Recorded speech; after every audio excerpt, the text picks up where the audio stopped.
வணக்கம் நண்பர்களே, welcome to my channel CCF உங்கள் cricket with mister cocktail furious. So 2025 ICC champions trophy நடந்து முடிஞ்சிருச்சு. இந்தியாவும் வந்து பாத்தீங்கன்னா சூப்பரா வின் பண்ணிட்டாங்க அவங்களோட 3வது champions trophy title. And being an Indian fan, I am so happy. நிறைய இந்தியன் கிரிக்கெட் ஃபேன்ஸும் வந்து பாத்தீங்கன்னா பயங்கரமா ஹாப்பியா என்ஜாய் பண்ணி கொண்டாடிட்டு இருப்பாங்க. அதுல எந்த டவுட்டுமே இல்லை. At the same time Rohit Sharma as a captain within 9 months வந்து பாத்தீங்கன்னா 2 ஐசிசி ட்ராஃபி வந்து அச்சீவ் பண்ணிருக்காரு. ஸோ இது ஒரு மிகப்பெரிய ஃபீட் மக்களே. கண்டிப்பா அதுக்கு வந்து பாத்தீங்கன்னா அவருக்கு கிரெடிட் கொடுத்தே ஆகணும். As well as for the entire Indian team, as well as the coach plus the management. யாரெல்லாம் வந்து பாத்தீங்கன்னா இந்த ஒரு பர்டிகுலர் டீமுக்கு ஹெல்ப்ஃபுல்லா இருந்தாங்களோ எல்லாருக்குமே ஒரு கிரெடிட்டை கொடுப்போம். பட் இந்த வீடியோல நம்ம ஸ்பெசிஃபிக்கா டிஸ்கஸ் பண்ண போற டாபிக் என்ன தெரியுமா? இந்த சாம்பியன்ஸ் ட்ராஃபி ஹிட்டா ஃபிளாப்பா? ஸோ என்னோட கருத்தை நான் வந்து ஜெனுவனா சொல்றேங்க. ஓகே, எல்லாருக்குமே ஒரு பாயிண்ட் ஆஃப் வியூ இருக்கும். எல்லாருமே நான் சொல்றது கரெக்ட்னு சொல்லணும்ன்றத நான் என்னைக்குமே சொன்னது கிடையாது. என்னோட பாயிண்ட் ஆஃப் வியூல எனக்கு என்ன தோணுதோ ஜெனுவனா அதை தான் இந்த வீடியோல நான் ஷேர் பண்ண போறேன். பட் உங்களுக்குன்னு சில கருத்துக்கள் இருக்கும்.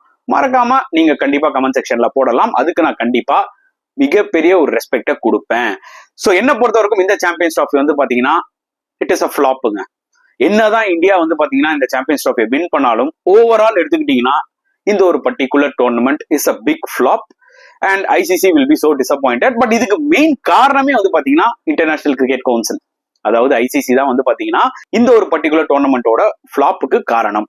அதுக்கு ரீசன்ஸ் நான் கண்டிப்பா சொல்றேன்.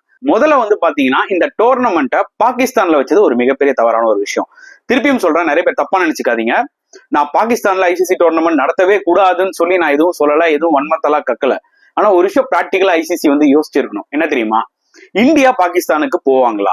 ஏன்னா இந்த ஒரு டிபேட் இருந்துகிட்டே இருந்துச்சு. எப்போ வந்து பாத்தீங்கன்னா ஐசிசி வந்து அந்த 2 years முன்னாடியே, அதாவது 2023 அப்பவே இவங்க அந்த எஃப்டிபி போடுவாங்கல்ல, ஃபியூச்சர் டூர் ப்ரோக்ராம், அந்த கேலண்டர் போடுவாங்களா, அதுல 2025ல பாகிஸ்தான் அப்படின்னு சொல்லி சாம்பியன்ஸ் ட்ராஃபி நடக்க போகுதுன்னு மென்ஷன் பண்ணியிருந்தாங்களோ அப்பவே நம்மளுக்கு தெரியும் இந்த இடத்துல ஏதோ ஒரு பிரச்சனை இருக்கு. ஏன்னா இந்தியா பாகிஸ்தானுக்கு போறது ரொம்ப ரொம்ப கஷ்டம். ஐசிசி என்ன நினைச்சாங்கன்னா, பாகிஸ்தான் இந்தியாவுக்கு வந்து அங்க 2023 வேர்ல்டு கப் விளையாட, அதனால இந்தியா கண்டிப்பா அங்க போவாங்கன்ற ஒரு நம்பிக்கையில அவங்க வந்து பாத்தீங்கன்னா ஸ்டப்பனா இல்ல நான் பாகிஸ்தான்ல தான் நடத்த போறேன். ஐசிசி பாயிண்ட் ஆஃப் வியூ எனக்கு நல்லா புரியுதுங்க. They want to spread cricket all over the world. Okay, அது நல்ல விஷயம் தான், நான் அதை அப்ரிசியேட் பண்ணுவேன். பட் பாகிஸ்தான் கரெக்டான இடமா? ஓகே, நிறைய பேர் கேட்கலாம், என்ன ப்ரோ இந்தியா மட்டும் தான் வரல, மற்ற கண்ட்ரிஸ் எல்லாம் போனாங்களேன்னு. இந்தியாவுக்கும் பாகிஸ்தானுக்கும் இருக்கிற பிரச்சனைகள் வேற, பாகிஸ்தானுக்கும் மற்ற கண்ட்ரிஸ்க்கும் இருக்கிற பிரச்சனைகள் வேற. புரியுதா உங்களுக்கு? Point is very simple. இந்தியாவுக்கும் பாகிஸ்தானுக்கும் எவ்வளவு பெரிய வாய்க்கால் தகராறு இருக்குன்னு உங்களுக்கு தெரியும். பிளஸ் பொலிட்டிக்கலி நிறைய இஷ்யூஸ் போயிட்டு இருக்கு. பார்டர்ல எவ்வளவு பிரச்சனைன்றதெல்லாம் நம்மளுக்கு தெரியாது. சோ மெனி சென்சிட்டிவ் திங்ஸ் அதுல இருக்கு. அதனாலதான் செக்யூரிட்டி பர்பஸ் மூலமா இந்தியா வந்து பாத்தீங்கன்னா we are not going to risk our players decide பண்ணிட்டாங்க. அதுக்கு நம்ம கண்டிப்பா ரெஸ்பெக்ட் கொடுத்துதான் ஆகணும். எண்ட் ஆஃப் த டே நம்ம பிளேயர்ஸோட சேஃப்டி ரொம்ப இம்பார்ட்டன்ட். இன்னும் இருக்கும் நிறைய பேருக்கு தெரியாது. இந்த சாம்பியன்ஸ் ட்ராஃபி நடந்துகிட்டே இருக்கும் போதே ஒரு சில இடத்துல பாகிஸ்தான்ல சில சம்பவங்கள் நடந்திருக்கு. அத பாகிஸ்தான் மீடியா அடக்கி வாசிட்டாங்க. புரியுதா உங்களுக்கு? இது ஒரு ஃபேக்ட் தான். சோ அதனால அப்படி ரிஸ்க் எடுத்து நம்ம இந்தியன் டீம் அங்க அனுப்பணும்னு அவசியமே கிடையாது. ஓகே, சோ இந்தியா அங்க போக மாட்டாங்கன்ற ஒரு விஷயம் வந்து ஐசிசி கன்ஃபார்மா ஜட்ஜ் பண்ணிருக்கணும். இல்ல இந்தியன் கிரிக்கெட் போர்டும் சரி பாகிஸ்தான் கிரிக்கெட் போர்டும் சரி 2 பேரையும் உட்கார வச்சு ஒரு 1 yearக்கு முன்னாடியே ஒரு டிஸ்கஷன்ல இறங்கி இருக்கணும். புரியுதா உங்களுக்கு? கடைசி வரைக்கும் இழுத்து இழுத்து இழுத்து கடைசியில வந்து பாத்தீங்கன்னா இந்தியா ஸ்டெடியா இருந்தாங்க. நாங்க வர போறது இல்ல, இதுக்கு மேல உங்க இஷ்டம். ஐசிசி இன்னொரு விஷயம் பண்ணிருக்கலாம். சரிப்பா நீ வரலையா, சரி இந்தியா நீ வராத, உனக்கு பதில் நான் வந்து அடுத்த ரேங்க்ல யாரு இருக்கா, ஸ்ரீலங்காவா, அவனை நான் உன்னை ரீப்ளேஸ் பண்ணிக்கிறேன் அப்படின்னு ஐசிசினால பண்ண முடியும். ஆனா பண்ண மாட்டாங்க. அதுக்கு ரீசன் என்னன்னா, இந்தியா இல்லாத ஒரு ஐசிசி ஈவெண்ட் வந்து பாத்தீங்கன்னா it's going to give them enormous loss. இன்னைக்கு இந்தியா இருந்தே வந்து பாத்தீங்கன்னா இந்த ஒரு பர்டிகுலர் ஐசிசி சாம்பியன்ஸ் ட்ராஃபி கொஞ்சம் ஃபிளாப் ஆயிருக்க ரீசன் என்னன்னா, நிறைய இஷ்யூஸ் இருக்கு. அதை தான் நான் ஒன் பை ஒன்னா சொல்ல போறேன். புரியுதா உங்களுக்கு? அதுக்கு பாகிஸ்தான்ல இவங்க ஹோஸ்ட் பண்ணதுதான். அதனால இந்தியாவை இவங்களால அவாய்ட் பண்ண முடியாது. அட்லீஸ்ட் அவங்களுக்கு வந்து பாத்தீங்கன்னா ஸ்பான்சர் வேணும், டிஆர்பி ஏறணும், டிவி வியூவர்ஷிப் தேவை. அதனால இந்தியா இல்லாம கிரிக்கெட் இன்னைக்கு வந்து பாத்தீங்கன்னா ஒரு ஐசிசி ஈவெண்ட்ல நடத்துறது ரொம்ப கஷ்டமான ஒரு விஷயம். இது எல்லாருக்குமே தெரியும், பாகிஸ்தானுக்குமே தெரியும். ஓகே, சோ அதனாலதான் வந்து பாத்தீங்கன்னா ஐசிசி வந்து ஒரு கடைசி கட்டத்துல வேற ஆப்ஷன் இல்லாம எப்பயோ வந்து இதை டிஸ்கஸ் பண்ணிருக்கணும். 2 பேரை வச்சு பஞ்சாயத்து பண்ணிருக்கணும். கடைசி நேரத்துல ஆப்ஷன் இல்லாம பஞ்சாயத்து பண்ணாங்க. சோ ஆப்வியஸ்லி பஞ்சாயத்து பண்ணும்போது இந்தியாவும் பாகிஸ்தான் போர்டும் மாத்தி மாத்தி சண்டை போட்டுப்பாங்க. அதுல எந்த டவுட்டுமே இல்ல. இந்தியா ஃபர்மா நின்னாங்க. பாகிஸ்தான் அதெல்லாம் எங்களுக்கு தெரியாது, பாகிஸ்தான்ல தான் நடத்துவோம் நாங்க, இந்தியா இங்க வந்துதான் ஆகணும், லாகூர்ல எல்லா மேட்சும் இந்தியா ஆடுவாங்க, நாங்க சேஃப்டி கொடுக்குறோம், இந்த மாதிரிலாம் நிறைய சொன்னாங்க. But India were not convinced. ஐசிசிக்கு மண்டை வெடிய ஆரம்பிச்சிச்சு. சோ அதனால ஹைபிரிட் மாடலுக்கு எப்படியாவது பாகிஸ்தானை ஒத்துக்க வச்சுட்டாங்க. அதுக்கு பாகிஸ்தான் என்ன பண்ணா, ஓகே இதான் நம்மளுக்கு சான்ஸ், அதனால வந்து பாத்தீங்கன்னா எனக்கு சில ஃபேவர் நீ பண்ணணும். இந்தியா எப்படி பாகிஸ்தானுக்கு வந்து ஒரு ஐசிசி ஈவெண்ட் ஆட மாட்டாங்களோ, இந்தியால எப்பயாவது ஐசிசி ஈவெண்ட் நடந்தா நாங்க அங்க ஆட மாட்டோம், எங்களுக்கு ஏதாவது நியூட்ரல் வென்யூ வச்சிரு, அது ஸ்ரீலங்காவோ இல்ல துபாயோ இல்ல வேற எவர் எங்களுக்கு வச்சிருன்னு. At the same time T20 women's world cup எங்களுக்கு ஒண்ணு கொடுத்துருங்க ஹோஸ்ட்னு. சோ அவங்க வந்து பாத்தீங்கன்னா அவங்களுக்கு என்ன தேவையோ ஐசிசி கிட்ட கேட்டாங்க, ஐசிசி அதை கொடுத்துட்டாங்க. இந்தியாவும் பாத்தீங்கன்னா இதை பெருசா மறுக்கல. ஓகேங்க, நாங்களும் அங்க போல, அவங்களும் இங்க வரணும்னு எங்களுக்கு அவசியம் இல்லைன்னு சொல்லி ஒத்துக்கிட்டாங்க. ஐசிசி T20 வேர்ல்டு கப்பும் அங்க கொடுத்துட்டாங்க. சோ அதுக்கும் வந்து பாத்தீங்கன்னா ஐசிசி வந்து அக்ரி பண்ணிக்கிட்டாங்க. சோ பாகிஸ்தானோட டிமாண்ட் வந்து சால்வ் ஆயிடுச்சா? ஓகே, எல்லாம் சால்வ் ஆயிடுச்சா? சோ இப்போ இந்தியாவுக்கு வந்து பாத்தீங்கன்னா ஹைபிரிட் மாடல் துபாயில விளையாட போறாங்க, அந்த இன்ஃபர்மேஷன்ஸும் எல்லாம் வந்துருச்சு. சோ இதுவே ஃபர்ஸ்ட் பாகிஸ்தானுக்கு ஒரு மிகப்பெரிய அடி. ஏன்னா இவங்க வந்து ஹோஸ்ட் கண்ட்ரி, அவங்களோட இன்ஃப்ராஸ்ட்ரக்சர்ல ஆல்ரெடி ஏகப்பட்ட பிரச்சனை. கடைசி நேரத்துல தான் கிரவுண்டை ரெடி பண்ணாங்க. உங்களுக்கு தெரியும் எவ்வளவு பிரச்சனைகள் போச்சுன்னு. அதுலயே பல லாஸ். ஐசிசி கேக்குறாங்க, என்னதான் ஆக்சுவலா பண்ணியிருந்தாங்க பாகிஸ்தான் இவ்வளவு நாளா? பாகிஸ்தான் கிரிக்கெட் போர்டு எதுவுமே இன்ஃப்ராஸ்ட்ரக்சர்லாம் ரெடி பண்ணாம, லைட்ஸ் ரெடி பண்ணாம, எல்லாம் கடைசி நேரத்துல ரெடி பண்ணி கடைசியில லாஸ் தான் ஆச்சு. இது உண்மையான விஷயம். ஓகே, சோ இதுல பத்தாதிக்கு துபாயில வேற இந்தியா வச்சு நடத்துறாங்களா ஹைபிரிட் மாடல். சோ அங்க வந்து பாத்தீங்கன்னா அங்கேயும் வந்து சில அரேஞ்ச்மெண்ட்ஸ் பண்ண வேண்டிய ஒரு சிச்சுவேஷன். ஓகே, சோ எக்ஸ்பென்ஸ் எகிர ஆரம்பிச்சது அங்கே ஐசிசிக்கு. இங்கதான் ஃபர்ஸ்ட் அடி, இங்கதான். ஓகே, இது எக்ஸ்பெக்டட் தான். ஓகே, ஹைபிரிட் மாடல் போது அடிஷனலா செலவாகும். அதனாலதான் வந்து பாத்தீங்கன்னா இந்தியாவுக்கு வந்து நீங்க துபாயிலே ஆடுங்க, வேற எந்த ஸ்டேடியமுக்கும் போகல. பிகாஸ் லாஜிஸ்டிக் இஷ்யூஸ் வரும், இன்னுமே செலவு அதிகமாகும்.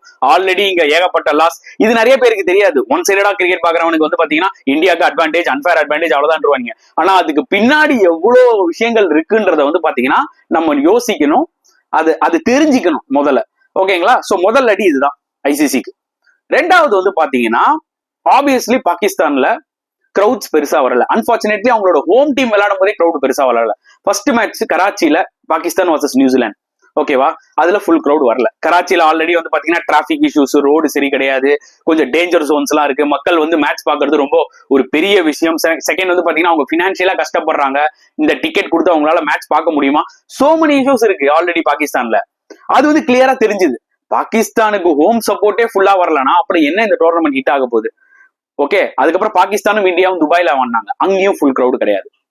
அடுத்தது பாகிஸ்தான் மூணாவது மேட்ச். ஓகே, என்னதான் அவங்க அவுட் ஆஃப் த டோர்னமெண்டா இருந்தாலுமே மூணாவது மேட்ச் ராவல்பிண்டியில விளையாடும் போது மழைனால காலி. ஓகே, சோ ஃபர்ஸ்ட் வந்து பாத்தீங்கன்னா இந்தியா பாகிஸ்தான் அந்த ஒரு பிரச்சனையே ஒரு மிகப்பெரிய ஒரு பிரச்சனையா வந்து ஐசிசிக்கு ஃபர்ஸ்டே ஒரு பாட்டில் நெக். செகண்டோட மிகப்பெரிய பிரச்சனை என்னன்னு பாத்தீங்கன்னா, சோ ஃபுல் கிரௌட் வந்து பாத்தீங்கன்னா இந்த ஒரு பர்டிகுலர் ஐசிசி டோர்னமெண்ட்ல மக்கள் வந்து பார்க்கலன்றது ஒரு மிகப்பெரிய மைனஸ்.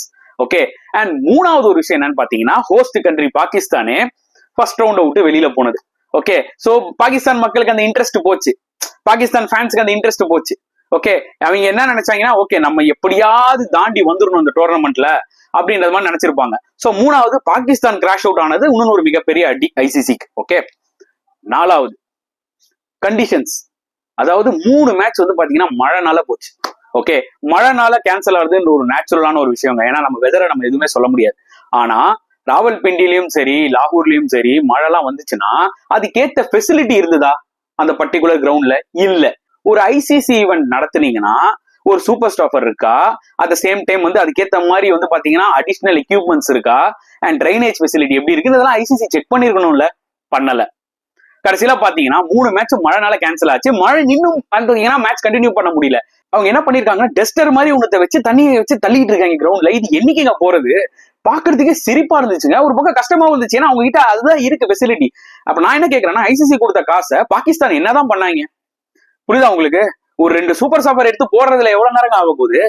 ட்ரைனா தான் உள்ள வாட்டர், அதுவும் இல்ல ட்ரைனேஜ் ஃபெசிலிட்டியும் சரி கிடையாது. கொஞ்சம் மழை பெஞ்சா அன்னைக்கு மேட்ச் கேன்சல். அந்த மாதிரி 3 மேட்ச் காலி. அதுல நிறைய இம்பார்ட்டன்ட் க்ரூஷியல் மேட்சஸ் எல்லாம் இருந்துச்சு. ஓகேங்களா? இது அடுத்த அடி. அடுத்த ஒரு மேஜரான ஒரு அடி என்னன்னு பாத்தீங்கன்னா, பாகிஸ்தான் வேர் சோ டிசப்பாயிண்டட். அதாவது பாத்தீங்கன்னா அவங்க ஃபைனல் வந்து லாகூர்ல நடத்தணும்னு நினைச்சாங்க. பட் இந்தியா வந்து பாத்தீங்கன்னா செமி ஃபைனல்லையும் வின் பண்ணி கடைசியில ஃபைனல் குவாலிஃபை ஆனதுனால துபாயில நடந்துருச்சு. சோ பாகிஸ்தான்ல வந்து பாத்தீங்கன்னா ஆல்ரெடி இன்ட்ரெஸ்ட் காலி. இதுல வந்து பாத்தீங்கன்னா ஃபைனலாவது எங்க ஊர்ல நடக்கும்னு பார்த்தா அதுவும் இல்லையாடான்னு சொல்லி அவங்க இன்னும் கடுப்புல ஆயிட்டாங்க. புரியுதா உங்களுக்கு? சோ இந்த டோர்னமெண்ட்டே வந்து பாகிஸ்தான்ல நடக்குதா இல்ல துபாயில நடக்குதான்ற மாதிரி கன்ஃபியூஷன் வந்துருச்சு. அண்ட் பர்டிகுலர் ஃபைனல் மேட்ச்ல எந்த ஒரு பாகிஸ்தானோட என்ன சொல்றது மெம்பருமே இல்ல அங்க. புரியுதா உங்களுக்கு? ஜெய்ஷா வந்தாரு, டாஃபியை கொடுத்தாரு, பக்கத்துல ராஜர் பின்னி இருந்தாரு. எந்த ஒரு பாகிஸ்தான் மேனேஜ்மெண்ட் பீப்புளையுமே என்னால அங்க பார்க்கவே முடியலையே. கேட்டா அவங்களை இன்வைட் பண்ணாங்கன்னு சொல்றாங்க. அதுல வந்து பாத்தீங்கன்னா மோசின் இருக்காருல, அவருக்கு வந்து உடம்பு சரியில்லையா, சம்திங் இஸ் தேர். இதுல ஏதோ ஒரு இஷ்யூ இருக்கு. இது நடக்கும் தெரியும்.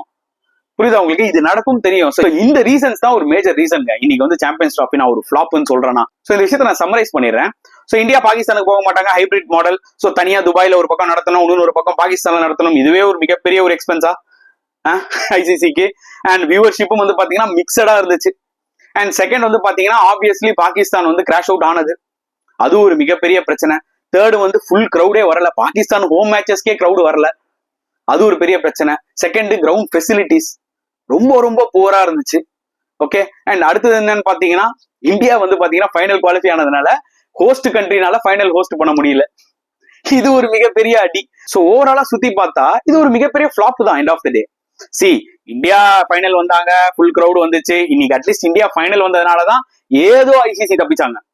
நான் என்ன சொல்லுவேன்னா, இன்கேஸ் இந்தியா வந்து பாத்தீங்கன்னா செமிஃபைனல்ல கிராஷ் அவுட் ஆயிருந்தாங்கன்னு வச்சுக்கோங்களேன், செமிஃபைனல்ல கிராஷ் அவுட் ஆயிருந்தாங்கன்னா இன்னுமே ஒரு மிகப்பெரிய ஒரு கல்ல தூக்கி மண்டையில போட்ட மாதிரி இருக்கும் ஐசிசிக்கு. ஏன்னா பாகிஸ்தானும் ஃபர்ஸ்ட் ரவுண்ட் அவுட். ஏன்னா பாகிஸ்தானாவது குவாலிஃபை ஆகி செமிஃபைனல் ஃபைனல் வந்து அவங்க ஊர்ல எப்படியாவது ஃபுல் கிரௌட் வர பார்ப்பாங்க. பாகிஸ்தானும் ஃபர்ஸ்ட் ரவுண்டே அவுட், இந்தியாவும் செமிஃபைனல்ல கிராஷ் அவுட் ஆயிருந்தாங்கன்னா ஃபைனல் மேட்சுக்கு அவங்களுக்கு பெருசா டிஆர்பி ஏறி இருக்காது, ஃபுல் கிரௌடும் வந்திருக்காது. அது லாகூரா இருந்தாலும் சரி, துபாயும் இருந்தாலும் சரி. சோ இவ்வளவு விஷயங்களுக்கு முக்கியமான காரணமே ஐசிசி தாங்க. சோ இது அவங்களுக்கு தேவைதான் நான் சொல்லுவேன். That is why I'm telling this tournament is a complete flop. So இதனால என்ன ஆகுதுன்னு பாத்தீங்கன்னா சாம்பியன்ஸ் டிராஃபி தேவையா அப்படின்னு நிறைய பேர் பேசிட்டு இருக்காங்க, நிறைய எக்ஸ்பர்ட்ஸ் பேசுறாங்க. சி அது அவங்களோட பாயிண்ட் ஆஃப் வியூ, நான் தப்பு சொல்ல மாட்டேன். ஏன் பாயிண்ட் ஆஃப் வியூல சாம்பியன்ஸ் டிராஃபி மாதிரி ஒரு டோர்னமெண்ட் கண்டிப்பா தேவை. if 50 overs have to survive, 50 overs cricket survive ஆகணும்னா சாம்பியன்ஸ் டிராஃபி கண்டிப்பா விளையாடியே ஆகணும் மக்களே. பிகாஸ் நல்ல ஞாபகம் வச்சுக்கோங்க, ஆல்ரெடி 50 overs ஒரு மாதிரி போயிட்டு இருக்கு. One of the best format நான் சொல்லுவேன் ஆஃப்டர் டெஸ்ட் கிரிக்கெட். ஓகேங்களா? நான் என்ன சொல்லுவேன், இந்த பைலேட்டரல் சீரிஸ் எல்லாம் கொஞ்சம் கம்மி பண்ணுங்க. முடிஞ்சா ஏதாவது ஒரு குவாட்ராங்குலர் சீரிஸ், ஒரு ட்ரை சீரிஸ் மாதிரி நடத்துங்க. எப்படி ப்ராஃபிட் வருதுன்னு அதுக்கேற்ற மாதிரி பிக்சர்ஸ் போடுங்க. ஓகே, அதுக்கப்புறமா இந்த மாதிரி வந்து பாத்தீங்கன்னா சாம்பியன்ஸ் டிராஃபி நடத்துங்க. ஏன்னா சாம்பியன்ஸ் டிராஃபி நீங்க தூக்கிட்டீங்கன்னா என்ன ஆகும் பாத்தீங்கன்னா, அந்த குளோபல் ஈவெண்ட்னால கொஞ்சமாவது பாக்குற மக்களும் அப்புறம் 50 overs பார்க்க மாட்டாங்க. நிறைய பேர் ஒரு தப்பா கணக்கு போடுறாங்க. இன்னைக்கு இது பாகிஸ்தான், ஒரு பக்கம் துபாய் அப்படி நடந்ததுனாலதான் இந்த டோர்னமெண்ட் வந்து ஒரு ஃபிளாப். அடுத்த சாம்பியன்ஸ் டிராஃபி வந்து பாத்தீங்கன்னா வேற கண்ட்ரில விளையாடும் போது பாத்தீங்கன்னா கண்டிப்பா கிரௌட் வருவாங்க. நீங்க ஒரு இடத்துல நடத்த போறீங்கன்னு வந்துட்டாலே கண்டிப்பா வந்து பாத்தீங்கன்னா லாஜிஸ்டிக்ஸ் இஷ்யூஸ் இருக்காது. At the same time crowd வந்து பாப்பாங்க. ஒரு டோர்னமெண்ட் வந்து பாத்தீங்கன்னா நீட்டா கிளீனா போகும். ஓகே, இந்த பாகிஸ்தான்ல வந்து பாத்தீங்கன்னா சாம்பியன்ஸ் டிராஃபி நடந்ததை வச்சு நம்ம ஜட்ஜ் பண்ணிடக்கூடாது.